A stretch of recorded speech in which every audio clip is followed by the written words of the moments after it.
Hello, everyone. Welcome to Dollar Dialogue, episode 40, which is about Rajasthan's economic mirage, navigating prosperity in a desert economy. So, this episode is very interesting. As for today's guest speaker, we have Parth Agrawal, who is indeed from Rajasthan, and he's an extremely passionate economic student. He's personally one of the best economic students in our class, and with him, me and him are the only ones doing our extended essay for IBDP in economics. So clearly, both of us have a passion for economics, and since we're talking about Rajasthan, we couldn't. There couldn't be anyone more proficient than Part to give us insight. So, with that being said, we'd like to welcome Part. Part, is there anything you would like to add to the introduction that I've just said? No, I think that was great. Yeah, I'd just like to introduce myself. I'm Bart. Yeah, and I think Arib had a very good overview of me. Thank you, Part, for the introduction. So, without further ado, let's get started. So, to give some brief statistics about Rajasthan, Rajasthan is also it's a very dry state in India, and in fact, it is one of it is the largest state in India, and Rajasthan by area is the largest state, and it also has a diverse economy despite its arid landscape. First of all, we might think that Rajasthan has like it might not have agriculture, but like agriculture and allied activities actually constitute approximately 24% of Rajasthan's gross domestic product, or the GSDP, with a 62% of the state's working population depending on agricultural sector for their livelihood. So clearly, agriculture, Rajasthan is primarily agrarian economy. It's very dependent on agriculture. And even though we might think that Rajasthan is a dry state, it does have water. Rajasthan, even though it sometimes faces water scarcity, possessing only about 1% of India's water resources, while covering around 10% of the country's area and housing around 6% of the country's population, Rajasthan actually has water and like proper drainage system, especially in cities like Jaipur, where Parth is from. So clearly, there has been initiatives for water management, and the state has clearly implemented techniques like rainwater harvesting and drip irrigation, enhancing water use efficiency in agriculture. And other than that, I would also like to briefly talk about the significance of Rajasthan, pertaining its historical significance in India. So for Rajasthan, actually contributes a lot of its GDP is actually constituted based on tourism and historical sort of the significance that Rajasthan has in India. So to provide some context, and this is like based on my preliminary research of Rajasthan, and we are talking to Parth as well. So Rajasthan actually, despite being an sort of a arid, dry, dry sort of state, it actually houses a lot of significant historical palaces, a lot of significant historical forts, which are pivotal for the state's economy. And on top of that, maybe Parth, you can chime in here. Parth, could you like give us some insights on sort of Rajasthan's historical significance and like how it contributes to the state's economy? Yeah, for sure. So, agriculture in Rajasthan has always been about adaptability. Given the water scarcity, as Ari previously mentioned, farmers have traditionally relied on drought resistant crops like, as we say in Hindi, bajra, jowar, and other pulses as well. However, the climate change and increasing population pressure, traditional farming methods alone are not enough. So modern agricultural technologies have played quite a transformative role here. As I mentioned, drip irrigation. This minimizes water wastage by delivering water directly to the plant roots, and it has been a game changer for the Rajasthani economy in terms of agriculture. And talking about rain harvesting, it's an ancient technique that Rajasthan has used for many centuries, and it's now being revived and integrated into other like further farming practices. There's also other government like led initiatives like the Jal Swalabham Abhiyan in Rajasthan, which focuses on like water management to improve water availability. And yeah, that's a short overview about Rajasthan and its agriculture. Yeah, so I think just adding on to you guys, first of all, I'd say that as Aryan had already mentioned, Rajasthan is India's largest state by area, but over 60% of it is desert. And with extreme temperatures, low rainfall, and limited arable land, you'd think that this place would be economically stagnant. But in reality, it's not, because like this desert state contributes over 5% of India's GDP. So like obviously you would ask, like, how does it beat its odds? And I'd say that, first, by leaning into its disadvantages, because rather than fight the desert, Rajasthan capitalizes on it. It turned the Thar desert into a tourist magnet. Think camel safaris, historic forts, and colorful festivals. Because now tourism now contributes nearly 15% to the state's GDP, and beneath the sand lies a gold mine, literally. Because Rajasthan produces over 90% of India's marble, and it's also a top producer of zinc and silver. In fact, the Hindustan zinc plant in Udaipur is one of the world's largest, and mining contributes heavily to employment and state revenue, especially in districts like Bhilwara and Udaipur. But mining isn't just profit, it's pollution, displacement, and water stress. And that's where the mirage becomes real. Economic gains shimmer on the surface, but sustainability is still a challenge. And we can also look at the water, like the water paradox, for example, because agriculture in Rajasthan survives on less than 500 millimeter of annual rainfall compared to the national average of 1,100 millimeter. Yet agriculture still employs over 60% of the pollution. And of course you'd ask, how is this possible? And it's through canal systems like the Indira Gandhi canal and adoption of drip irrigation. But even this has its own limits. Groundwater is depleting rapidly, and water wars between agriculture and cities are heating up. And now here's where Rajasthan could flip the script: solar energy.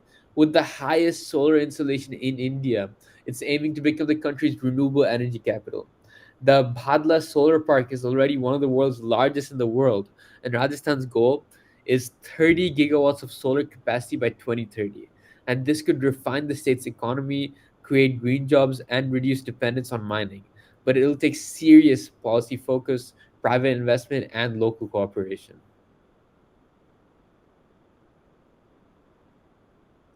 Very valuable additions you've added, Shahzaib, especially when you talked about Rajasthan's uh, Rajasthan's opportunity to utilize masterfully utilize its sun and create more solar parks and contribute to India's solar energy. However, adding on to another perspective, for a long time nobody thought of Rajasthan as an oil-rich state. The image of Rajasthan was all about tourism, culture, and history. But recently, in the early 2000s, everything changed. The Barmar Sunshore Basin was found to have large oil reserves, and in 2004, the Mangala oil field was discovered, India's largest onshore oil field. This was a game changer. And today, Rajasthan contributes around 25 to 30% of India's total crude oil production. And that's huge. Companies like Cairn India, now part of Vedanta, played a major role in making this happen. And now, with the Barmar refinery project in the works, Rajasthan could become even bigger in India's oil industry. This sounds great, right? More oil means more money, more jobs, and better infrastructure. But before we get too excited, let's ask a critical question. Who is really benefiting from this? Is it the government, private companies, or the people? So let's have a look at Nigeria, a country with massive oil wealth but also severe poverty and corruption.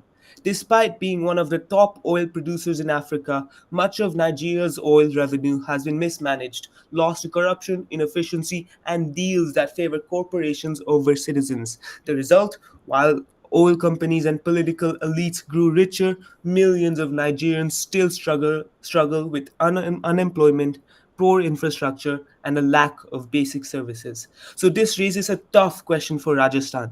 Will its oil wealth actually improve lives, or will it just fill the pockets of a few? Will profits be reinvested into education, healthcare, and sustainable industries, or will the state become overly dependent on oil, just like Nigeria? So I'll ask again, who is really benefiting? Thank you for the insights, everyone. That was really valuable. So, moving on, I would like to sort of like set the stage, particularly pertaining the historical and economic foundation of Rajasthan. So, historically speaking, Rajasthan was composed of princely states and feudal kingdoms, as we have learned in our history class with Mr. Spivey last year, with cities like Jaipur, Udaipur, Jodhpur, and Bikaner acting as political and economic hubs. And these regions flourished by levying taxes on trade caravans moving between Central Asia and India, and maintained prosperity through localized agrarian economies, water tanks, and step wells, which are also surprisingly known as Bauris, which are also the same in Bangladesh. And the famous Johad system, which is when they earthen the check dams for water harvesting, dates back centuries and illustrates the early community-led responses to water scarcity. So water scarcity has been a historical challenge, but people have been like actively mitigating against it. With that being said, however, post-independence economic integration presented challenges because Rajasthan's economy remained primarily agrarian, yet agriculture was deeply vulnerable to frequent droughts and poor irrigation coverage. And even today, as I've mentioned before, 60% of Rajasthan's workforce is employed in agriculture, but the sector contributes less than 25% of the gross state domestic product, or the GSDP, which economically speaking is a clear productivity crisis, because one of the factors of gross domestic product or the gross state domestic product is the average productivity of labor. If you look at it's like working hard, or it's working smart, not working hard. Majority of the, let's say, like richest countries in the world, let's say like Scandinavian countries, people actually work less, or even like USA, if you consider that their working hours are much less compared to like let's say like a factory worker in Bangladesh, or even a agrarian or like a farmer in Rajasthan. However, GDP wise, their GDP is considerably higher than ours, and the reason for that is because they are much more productive, and also the sector that they work in are like the sector that the people work in are the tertiary sector, which contributes much more to the economy. So agriculture is like the oldest form of economy, from like the ancient Mesopotamian civilization, or even in the, or even the Indian Hindu Kush Valley. Like if we, like, let's say the ancient civilizations, agriculture is the oldest form of economy. However, I mean, in the modern day, it's clearly lacking, which is why tertiary sector is the reason why majority of the richest countries in the world relies on GDP on. So Rajasthan clearly is not lacking, but they could work on in this sector, as agriculture is clearly not allowing the state to grow at a rapid pace. And with that being said, even though agriculture is the main sort of hub for the state of Rajasthan, the state has actually diversified into industries like mining, as Shahzaib was saying, manufacturing, and tourism. And these are clearly um industries that are willing and that will in the future persist despite of agriculture, or even weather challenges. So according to Niti Aayog's 2021 multidimensional poverty index, around 40% of the population in Rajasthan lives in multidimensional poverty, largely concentrated in western and southern districts with low rainfall and poor access to education and healthcare. And surprisingly, through further research, I found that majority of the population are also farmers. So clearly, farming is something that Rajasthan heavily relies on. It's uh, yet it's results are not yet fruitful for the farmers who are clearly living below poverty line, or even for the state, as it doesn't contribute enough to the GDP. So clearly there are challenges, but other than that, I would like to talk about the tourism and the heritage economy. So before coming to the podcast, I was actually talking to Parth about the UNESCO World Heritage sites in Rajasthan. So I don't know if you guys knew this. Rajasthan has over 7,000 historical monuments, vibrant folk traditions, and UNESCO World Heritage sites like the Jantar Mantar and the hill forts of Rajasthan. The state has parlayed its royal past into an economic gold mine, and Rajasthan consistently ranks among the top five Indian states in tourism. In 2022, for instance, I remember it attracted over 13 million domestic and over 1.5 million foreign tourists, making a sharp rebound post COVID-19. And pre-pandemic, Rajasthan received over 50 million total tourists annually, contributing nearly 15% of the state's GDP. And according to the Ministry of Tourism, Rajasthan's tourism directly or indirectly supports 15% of the total employment of the citizens of the state, from hoteliers and guides to transport operators and artisans. So Jaipur, where Parth is actually from, is known as the Pink City, and Jaipur is both a magnet for tourists and also a hub for handicrafts. The Amber Fort, the City Palace, and the Hawa Mahal attracts millions annually, and it has also hosted a G20 Sherpa meeting in 2023, which sort of highlights its global visibility. And according to the Rajasthan Tourism Policy 2020, the state aims to double its tourist arrivals and increase tourism's share in the GSDP to 20% by 2030. So this kind of policies includes incentives like land allotments for tourism infrastructure, single window clearances, as well as subsidies for sort of the heritage property conversions into hotels.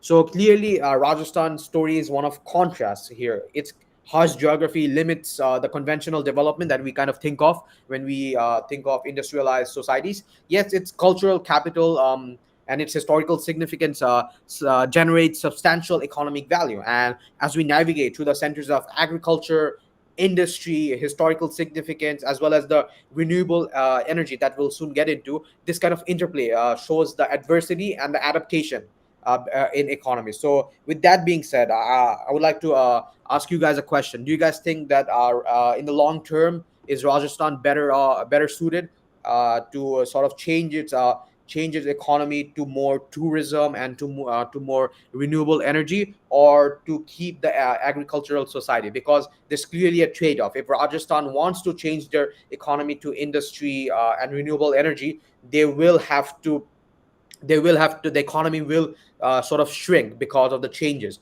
However, if they keep on going with the route that they have, where agriculture constitutes majority of the economy, Rajasthan will not develop, because as mentioned before, the labor productivity of the agrarian economy is not fruitful towards Rajasthan's GSDP. So there's clearly a trade-off here, and I would like to hear sort of your guys' opinions on this.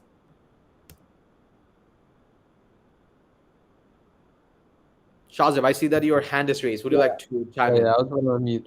So I think, personally, it's an interesting question. And I think, in the long term, Rajasthan would be better suited for a hybrid model, of course. But if we had to prioritize one sector, I'd say that the most sustainable and high potential option would be the renewable energy, especially the solar power, like we had previously mentioned, because Rajasthan receives the highest solar radiation in India and has abundant unused land, making it perfect for large scale solar farms.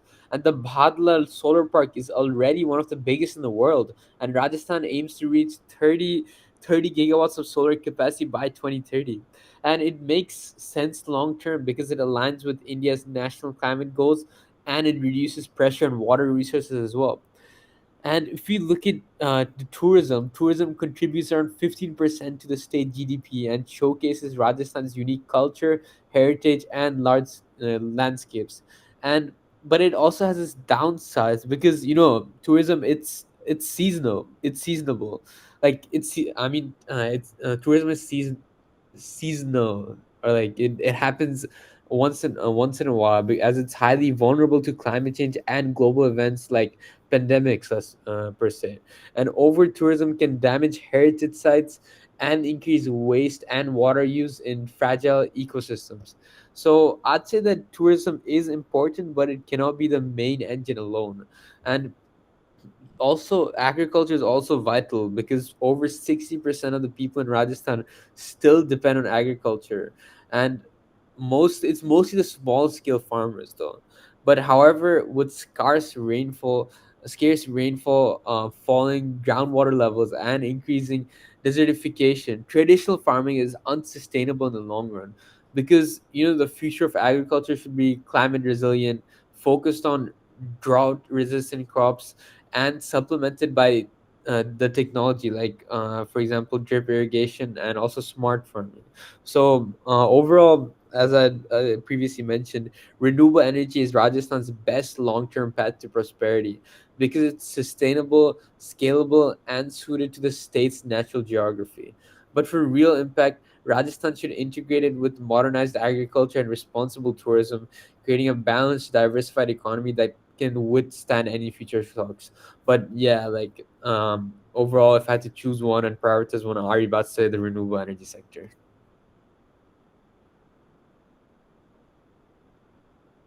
Mr. Supreet Nagella, I see that your hand is raised. Would you like to chime in?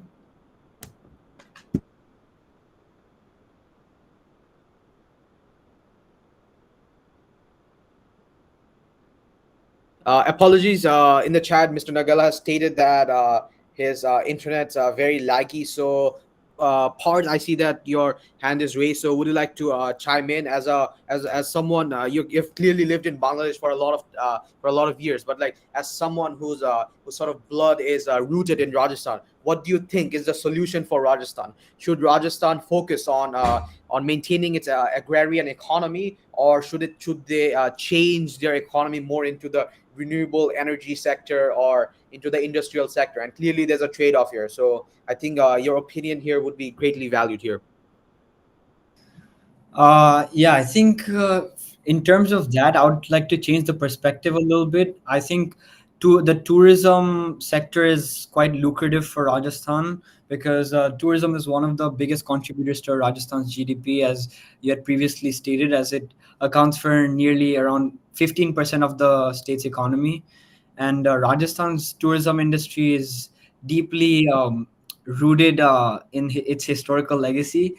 The Rajput rulers constructed some of the most significant forts and palaces in India, and this includes the Amer Fort, the Mehrangarh Fort, as well as the Sidi Palace, and these all reside in Jaipur. These structures not only served as a sort of like defensive stronghold, which they were originally constructed for, but eventually they also became cultural and economic centers. And today, many of these places have been converted into heritage hotels, offering guests quite a unique experience steeped in history. Beyond architecture, Rajasthan's cultural festivals also play a major role in attracting visitors to Rajasthan.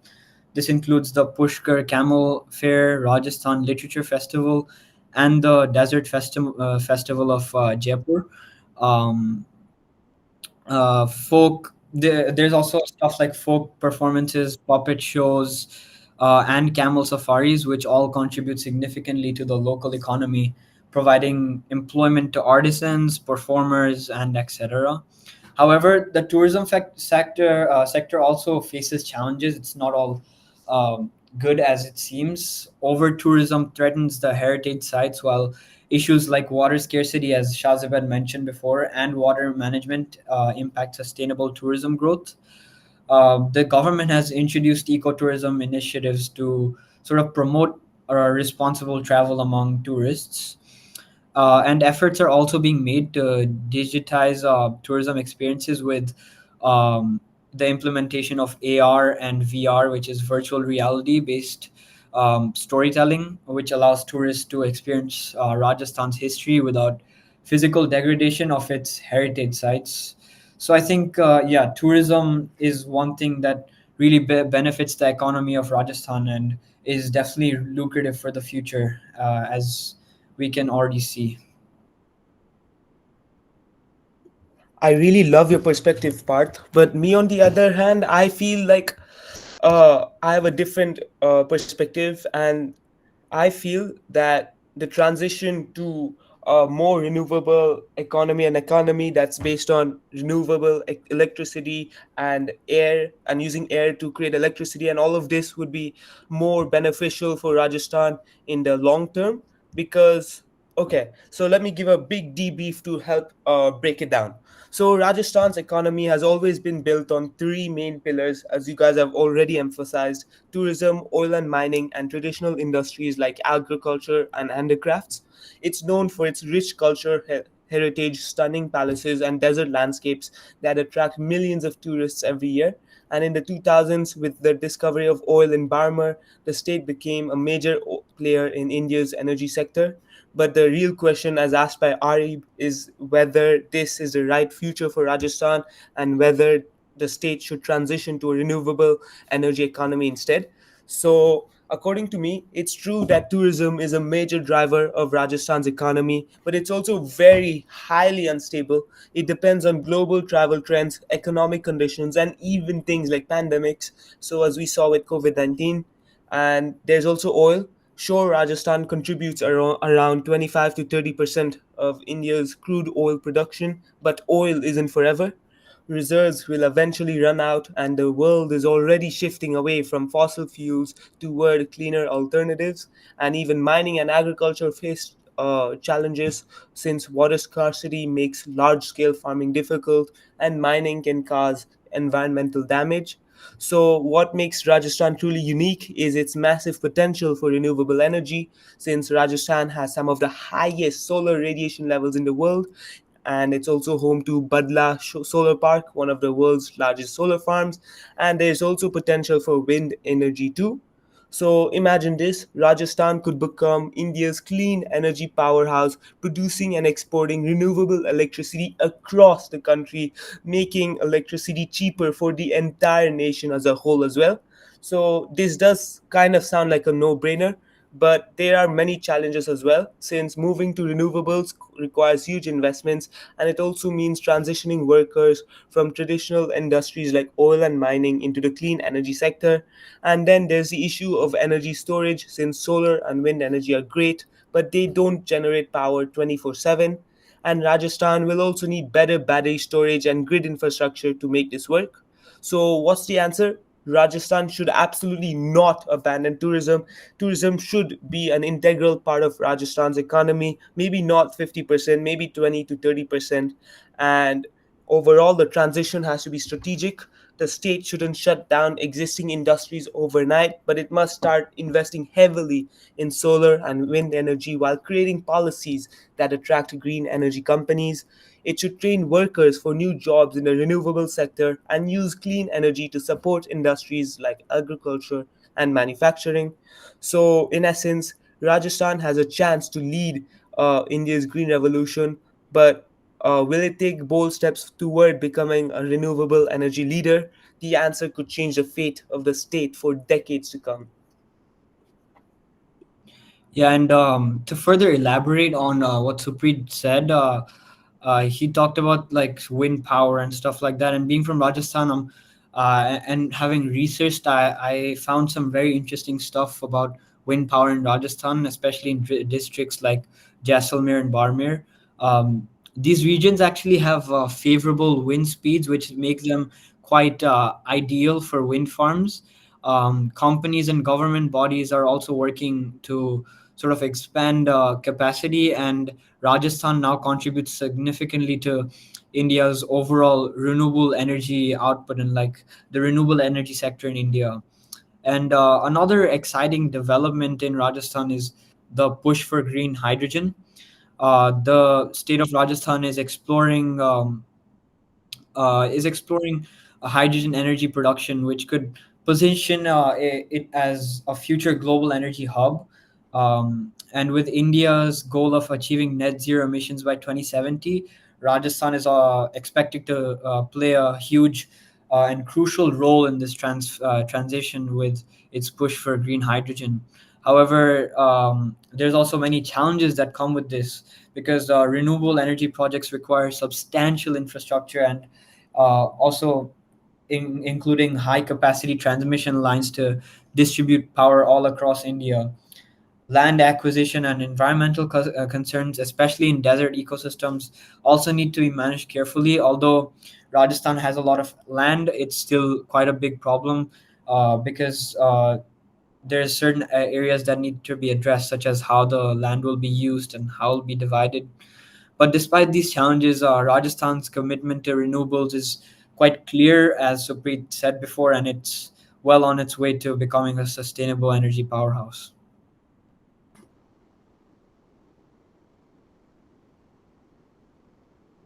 Thank you everyone for the insights, and I totally agree with you guys. So moving on, I would like to give some brief sort of statistic as to why the renewable energy that you guys are have stated so far are actually like a gold mine for Rajasthan. So first of all, I would like to talk about the renewable energy revolution. So Rajasthan's leap into the renewable energy, to talking with you guys, clearly seems to me that it isn't accidental. It's built on both the natural endowments and also like forward-looking policies. So I was doing some research as to the agriculture, as well as the natural weather landscape of Rajasthan, and I found that 325 sunny days a year is what Rajasthan receives, and an average solar installation of 5.72 kilowatts per hour per meter square per day. So Rajasthan clearly offers ideal conditions for the solar energy generation. It's vast, flat, and sparsely populated tracts in districts like Jodhpur, Barmer, and Bikaner, and Jaisalmer provide cheap land as well as minimal obstructions for large scale infrastructure. And moreover, the state sits atop the Thar Desert, which we actually learned in Dr. Kimani's geography class in grade 9, where the Thar Desert, where consistent wind speed, especially in the western belt, make it suitable for wind energy deployment as well. So clearly, they are the land area as well as the weather are clearly suited and are feasible for Rajasthan. But to provide some tangible evidence, there's actually the Bhadwa Solar Park, which is also known as the Crown Jewel, and it's located in the Patoli Tehsil of Jodhpur district, and it spans over 14,000 acres, and it's the largest solar park in the world, not just India, with an installed capacity of around 2,245 megawatts as of 2023. And the temperatures in the Bhadia can soar beyond 50 degrees Celsius, making it unsuitable for most agriculture but perfect for solar. And in my opinion, this park is symbolic of India's clean energy aspirations under the National Solar Mission that Parth was talking about. And it clearly has attracted massive private investments from players like the Renew Power, Adani Green Energy, and Hero Future Energies. And auction bids as well for solar power from Bhadia have broken records, with tariffs dropping as low as 2.44, around like 2.5 rupees per kilowatt, making solar cheaper than coal in many of the areas. But clearly, all of this cannot work without the state policies, because government intervention is necessary for economic activities to actually take place, at least in most free market economies around the world.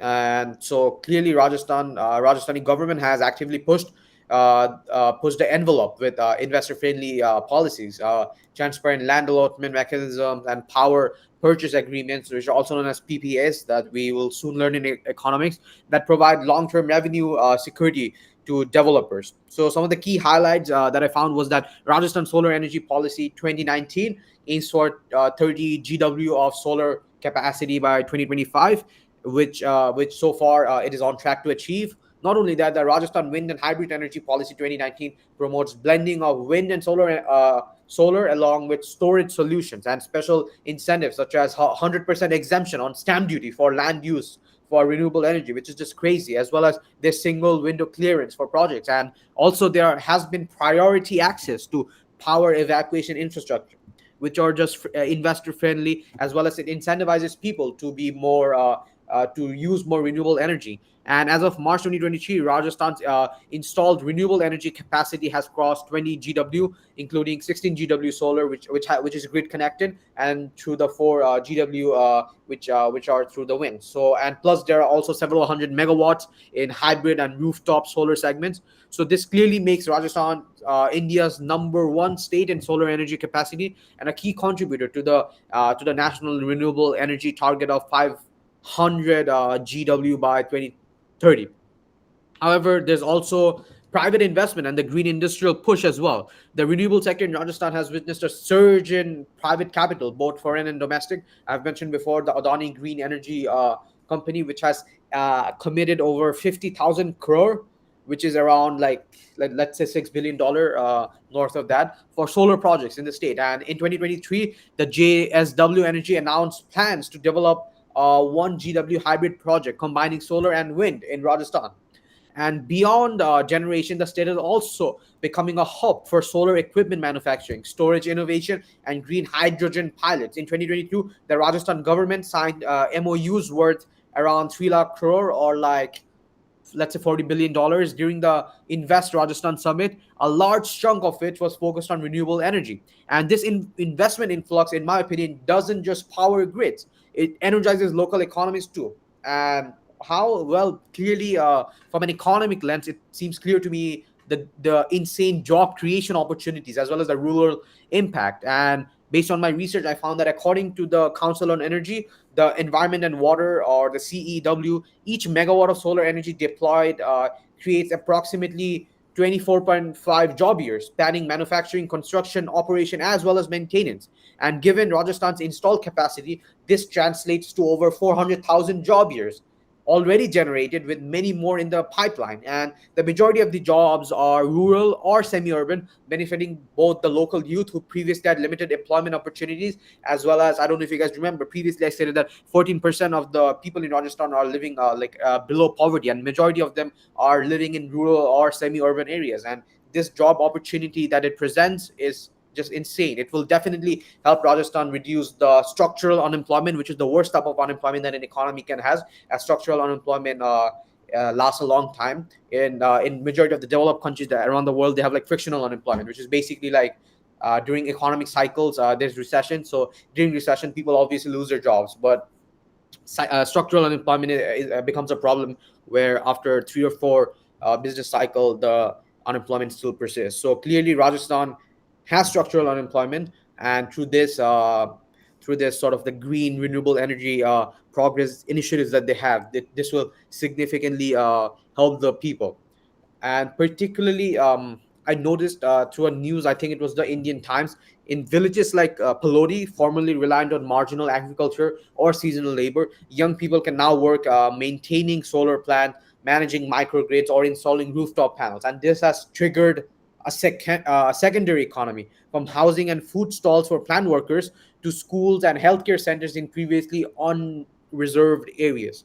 And moreover, electrification from decentralized solar systems has transformed the rural life. Solar mini grids, power irrigation, pumps, reduce diesel dependency, and support cold storage and small businesses. So in tribal belts like Dungarpur, solar powered study lamps and digital classrooms have improved the educational outcomes as well. So with that being said, for the final reflection, Rajasthan's renewables revolution is a story of visionary policy, natural potential, as well as the grassroots of transformation. And as a Bangladeshi, I feel inspired because Bangladesh also has 700 rivers, and if we could utilize it to the extent that Rajasthan is utilizing it, maybe our dependency on coal could be reduced. So with that being said, I had a question for you guys, which sort of is looming in my mind. So can do you guys this is like to Parth, Supreet, or Shahzaib, like, can Rajasthan balance its rapid green growth with local ecological sustainability and social equity, or will this revolution sort of repeat the extractive patterns of the past? So this is for anyone, and this is a very interesting question that I had in my mind. So yeah, yeah, Shazab, I see that your hand is raised. Would you like to chime in? Yeah, and to answer your question, I'd say that yes, Rajasthan can balance rapid green growth with ecological sustainability, but they would have to be really careful, because they would have to be balanced, because Rajasthan is undergoing a green energy boom, especially in solar power. It's home to Bhadla Solar Park, one of the world's largest, and it leads India in solar capacity. And this is great for climate goals, investment, and jobs, but it comes with risks to local ecology, because of the massive land use and also due to the displacement of local communities and pastoral lands. And um, to be honest, I'd say like what Rajasthan, like the things that Rajasthan must do to achieve balance would be to implement strong environmental regulations and to enforce environmental impact assessments before cleaning land for solar and wind projects. And they could also ensure tribal and rural populations are partners in development, share profits, offer jobs, and avoid forced land acquisition. And Rajasthan's desert regions are home to unique species like the great Indian bustard, which are threatened by wind turbines and solar farms. So I'd say that projects must be redirected away from wildlife zones and fitted with the bird diverters and underground cabling. So my final verdict on this is that green energy is not automatically green for the environment, but with the right policies, technology, and local involvement, Rajasthan can become a global model of how to build a renewable energy future without sacrificing its fragile desert ecology.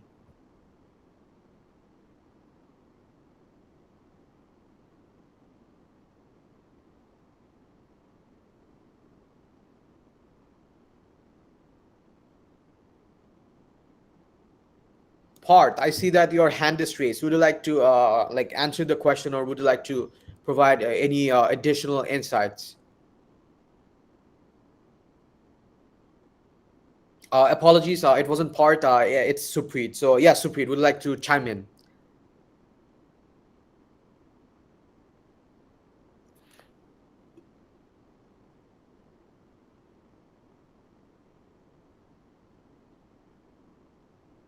I believe Parth and Supreet are facing internet difficulties as of now. So just to keep the conversation going, I would totally have to agree with Shazib here, because definitely in the long run, renewable energy sector would be much more beneficial for Rajasthan, as it's a heavily agrarian society. And as we move on to like if the future decades, like I was talking to Mr. Spivey about it actually. Like he actually believes that we're actually on a fourth industrial revolution right now, the world. And soon after, I think like coal, oil, the resources that we usually use, they will be obsolete, because there's obviously a scarcity for them. But for sun or wind, we have like sort of unlimited resource to them. They're like a free good which we can utilize.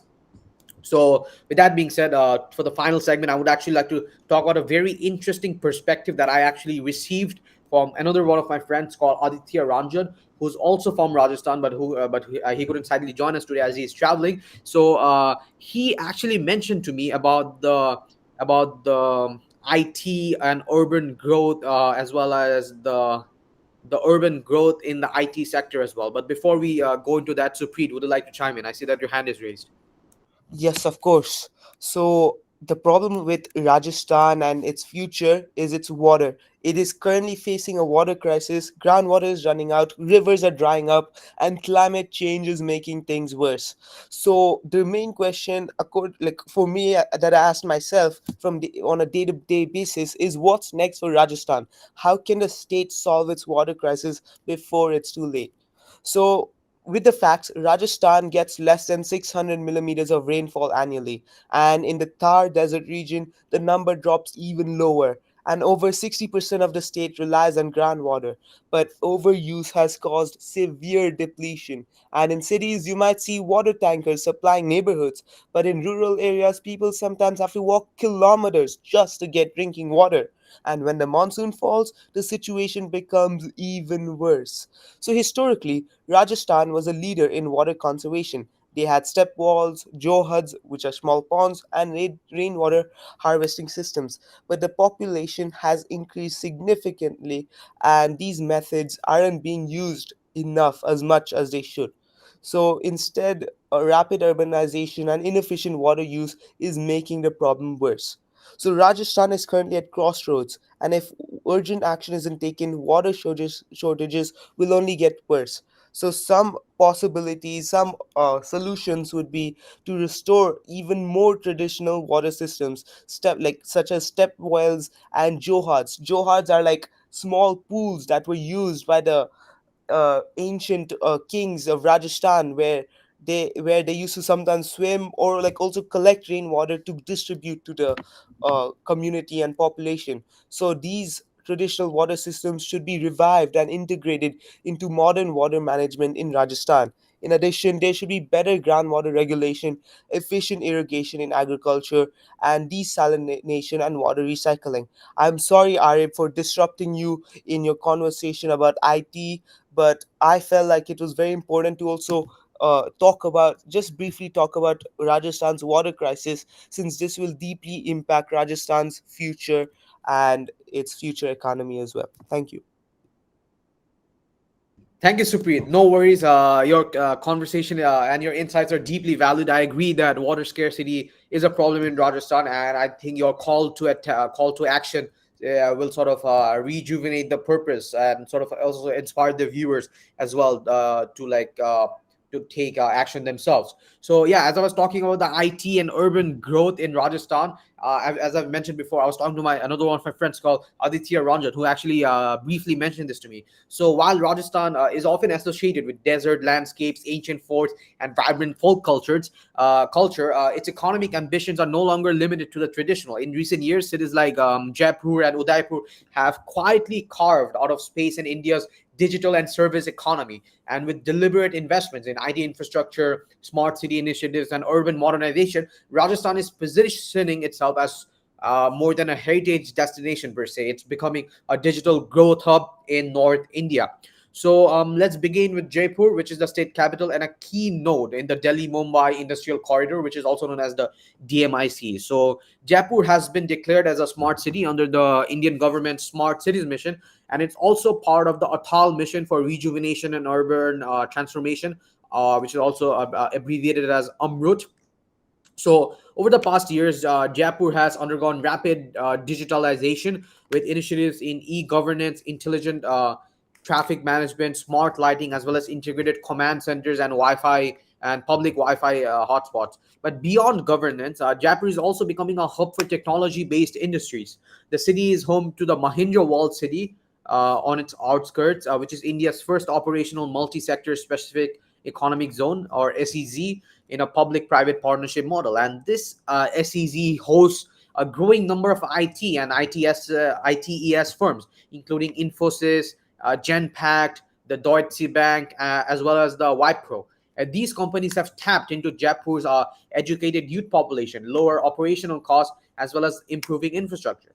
And in 2023, Jaipur was ranked among the top 10 tier 2 cities in India for tech startups and digital infrastructure by NASSCOM. So clearly, the Jaipur startup incubation center, backed by Rajasthan government and private investors, has already supported over 300 startups across sectors like edtech, fintech, health tech, and logistics. Other than that, Udaipur, which is similar to Jaipur, best known for its lakes and palaces, is joining the tech narrative. It was also selected under the Smart Cities mission and has used the platform to build mobility networks, GIS based urban planning, and integrated water management systems. And additionally, Udaipur's development has focused on integrating its rich heritage with modern infrastructure, and there are more active proposals to develop an IT park and tech cluster to harness the local talent and jobs beyond tourism.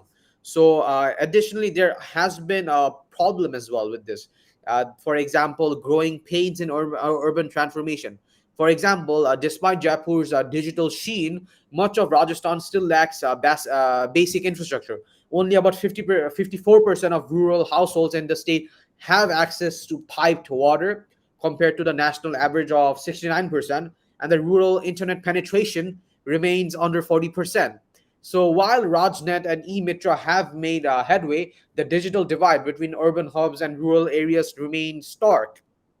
Additionally, the fast expansion of Jaipur and Udaipur has led to traffic congestion, rising land prices, as well as pressure on housing and water infrastructure. In Jaipur alone, vehicle registrations rose by 150% between 2010 and 2022, straining road networks and increasing pollution. And despite smart city investments, urban sprawl is outpacing the planning, which is the case in most of the developing countries that we see around South Asia and Southeast Asia. Additionally, this has led to informal housing colonies which are growing in the periphery, as well as which also lack basic sanitation and legal status. And Jaipur's rental market, as a result, has also grown by 30 to 40% in housing cost in high growth zones like Jagatpura and Mansarovar, if I'm correct me if I'm pronouncing it wrong, which are also pricing out many working professionals and students.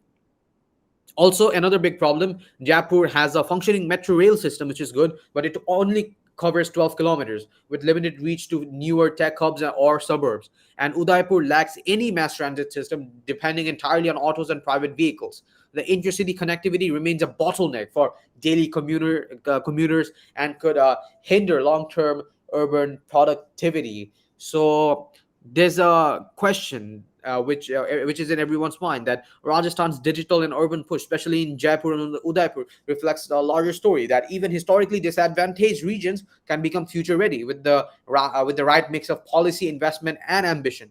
And by building on its young workforce, low cost, and improving digital infrastructure, the state is slowly rewriting its economic story from one rooted in the past to one reaching the future. However, the path forward requires tackling hard questions around inclusivity, sustainability, and government's capacity. So before we end our podcast today, and this is the last topic that we are covering, I would actually like to ask you guys a question, and maybe Parth, you could answer this, since I believe you're the best suited to answer, also since you're from Rajasthan, and also because you are an exemplary computer science student. I remember in Mr. Kalim's class. So maybe you could answer this. So as Rajasthan cities rise and its tech sector flourishes, can the state ensure that its digital promise reaches not just Jaipur's business parks, but every village and every young mind across the desert state? Yeah, I think that's a great question, Arib. And Rajasthan's growing IT sector and urban expansion present quite a unique opportunity to bridge the digital divide, but ensuring that this digital transformation benefits not just major urban centers like Jaipur and Udaipur, but also vast rural landscapes is quite a challenge that requires strategic policy making and inclusive development. So one of the biggest challenges Rajasthan actually faces is the stark contrast between its rapidly developing cities and its vast rural hinterland. While Jaipur, Udaipur, and Jodhpur are emerging tech hubs with growing IT parks, as Ari previously mentioned, a significant portion of the population still resides in rural areas where internet penetration still remains quite low. And without focused efforts, this divide could widen, leaving villages disconnected from economic opportunities that the digital era promises. And to address this, Rajasthan must prioritize, in my opinion, digital infrastructure in rural areas. This would include expanding high-speed internet connectivity through government-led initiatives like BharatNet, which solely aims to sort of provide broadband access to every village, and this is quite essential. And the state of Rajasthan has already started laying fiber optic networks, but full-scale implementation must be accelerated to ensure that even remote communities in Rajasthan have access to reliable digital services. This includes areas like Dudu, where internet access is quite low, and these fiber optic networks will be quite useful. Access alone is not enough, though, because Rajasthan must also focus on digital literacy and skill development. Many young people in rural areas lack the necessary education and training to participate in this digital economy that Jaipur is pushing, and sort of Rajasthan is pushing towards. Initiatives such as the computer literacy programs in various government schools, rural coding boot camps, as well as partnerships with IT firms for vocational training can help equip them with the skills needed for remote work, freelancing, as well as e-commerce. Additionally, the government can provide digital literacy libraries and smart learning centers in rural schools, ensuring that students have access to online educational resources. Nonprofits and private sector companies can also play quite a big role in setting up these initiatives, especially in like less developed areas and villages such as Dudu, making technology and digital education more accessible.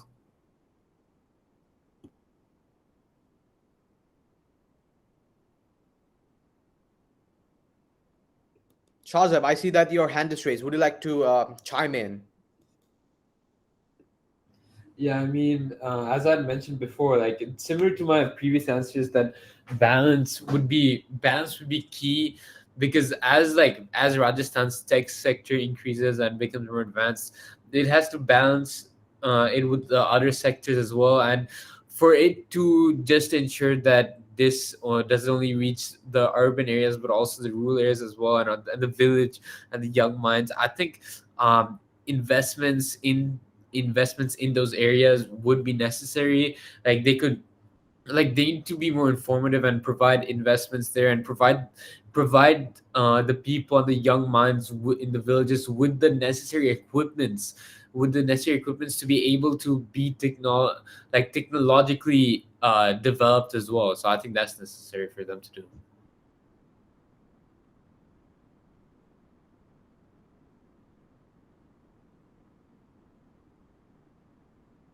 Mr. Supreet Nagella, would you like to add any insights? I see that your hand is also raised. I would love to, but could you please repeat the question that was asked? Yeah, sure. So my question was, as Rajasthan's cities rise and its tech sector is like flourishing at an exponential pace, can the state of Rajasthan ensure that its digital promise reaches not just Jaipur's business parks, but every village and to every young mind across the desert state?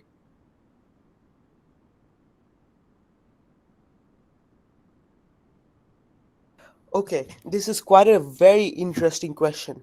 So, when we think of Rajasthan, we often picture grand palaces, vast deserts, and a rich culture history. But your question of Rajasthan's digital promise reaching beyond these IT cities like Jaipur and Udaipur, and truly uplifting rural villages where the majority of the population still lives is a very insightful question. So let's talk numbers. Rajasthan's internet penetration is growing extremely fast, with millions now using mobile data daily. Digital payments have exploded, especially after India's push for a cashless economy. Platforms like Paytm, PhonePe, and Google Pay have transformed how people transact, even in small towns. You can now walk into a chai stall in Jaipur or Jodhpur, take out your phone, scan a QR code, and pay online. And this is not just true to the main cities of Jaipur, but also to the villages and local rural sites areas of Rajasthan. And this was also played a major part that played in this was uh, the Indian government's push for online payments through the apps like Paytm and PhonePe, like I already mentioned.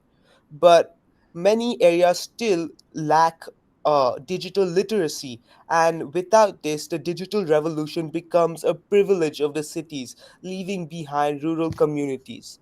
So, what's being done to bridge this gap? The Rajasthan government has already launched initiatives like Rajasthan Fiber Grid, which is aiming to bring high speed internet to villages.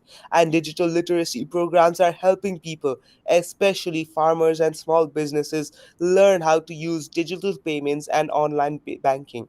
But is it enough? But the challenge isn't just about infrastructure, it's about adoption and trust.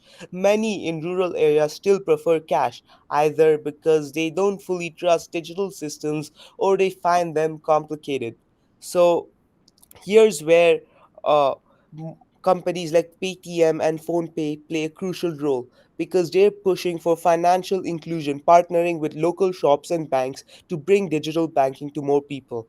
And even WhatsApp, they have now integrated UPI payments, which makes digital transactions even easier.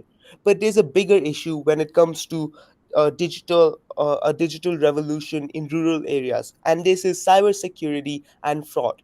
Many rural users are new to digital payments and are vulnerable to scams, and educating them on safe digital practices is just as important as providing access. So, can Rajasthan ensure that its digital progress reaches every village? Well, the answer lies in a multi pronged approach. Number one, expanding internet infrastructure. It's important to ensure every village has stable internet and not just cities. Number two, boosting digital literacy, teaching people not just how to use digital payments but how to do it safely. Number three, encouraging rural fintech adoption. Companies must actively work with small businesses and farmers to show the benefits of going digital. And number four of my proposed plan would be to ensure cybersecurity awareness, preventing fraud and scams by educating first time digital users. So, in essence, true success isn't just about Jaipur's tech hubs, it's about making sure a farmer in Barmer or a shopkeeper in Shuru can benefit just as much as a startup founder in Jaipur. So, the digital future of Rajasthan can be inclusive, secure, and accessible to all.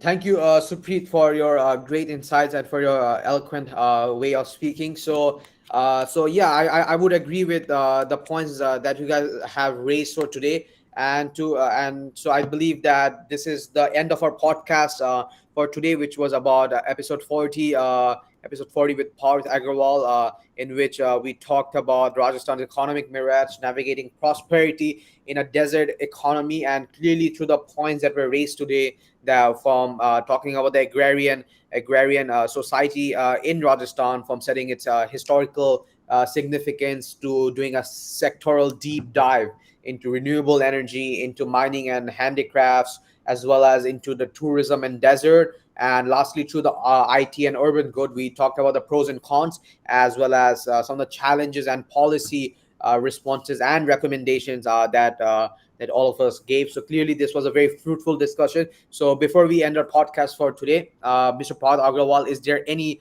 final words that you would like to say?